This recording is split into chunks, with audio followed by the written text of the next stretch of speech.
and welcome to the Modern Christian Mom. My name's Katie, and I'm so glad you're here with us today. Today we're discussing Luke 24. Let's go ahead and open up our YouVersion Bible app and dive right on in.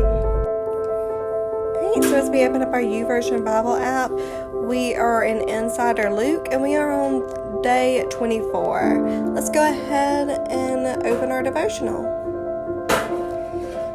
As we conclude this study, we have one last self-analysis, and for that, here are a few questions for you.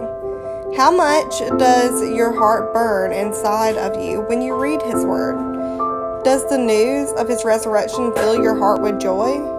Does it motivate you to share this news with others? Who do you need to tell about Jesus? In our last devotional on Luke 23, we left off with Jesus being crucified on the cross and then buried. We start out Luke 24, 3 days later, that Sunday, or the last day of the week, and the women, Mary Magdalene, Mary mother of James, and some other women, they decided they were going to go to the tomb and embalm the body. Just do what you normally do in those times when someone passes away. So they go down there and they find the stone that covers the tomb is rolled away. So they're already shocked and they're wondering what happened and where is he? Because he's not in there. There's just some clothes. Then these two men appear out of nowhere, and the women are scared. It's very clearly angels, but they tell them that, why are you looking for the living among the dead? He's risen. He is risen. So the women go and they run to tell the men, but all the men are like, oh, that's nonsense, blah, blah, blah, blah. But then Peter goes and he looks and he sees the same thing that the women saw. Later that day, two of Jesus' followers were walking from Jerusalem to Damascus, and Jesus appeared to them, but God kept it so that they didn't recognize who He was.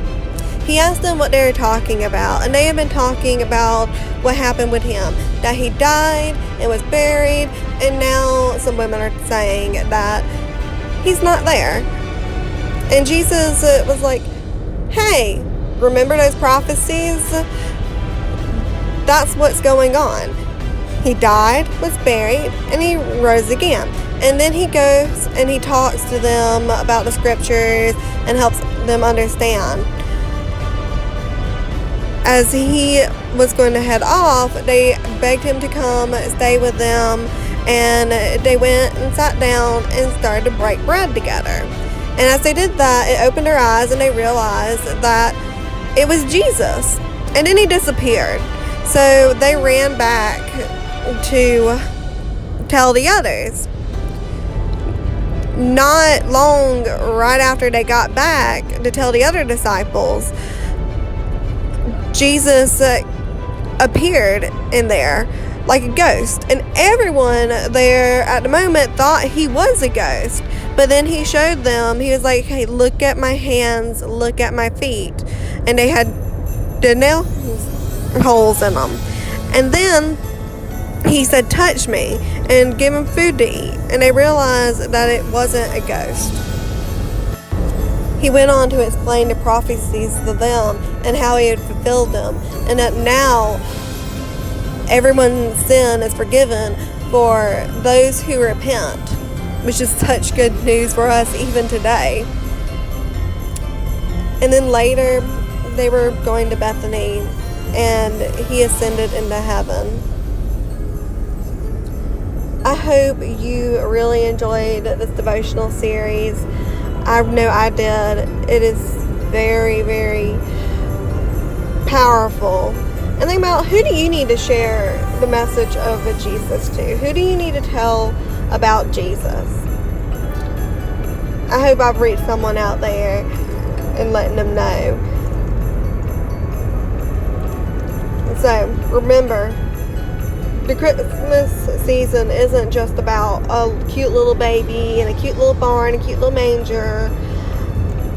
even though that did happen, it's about the gift that he brings us. A baby who is born to die for us.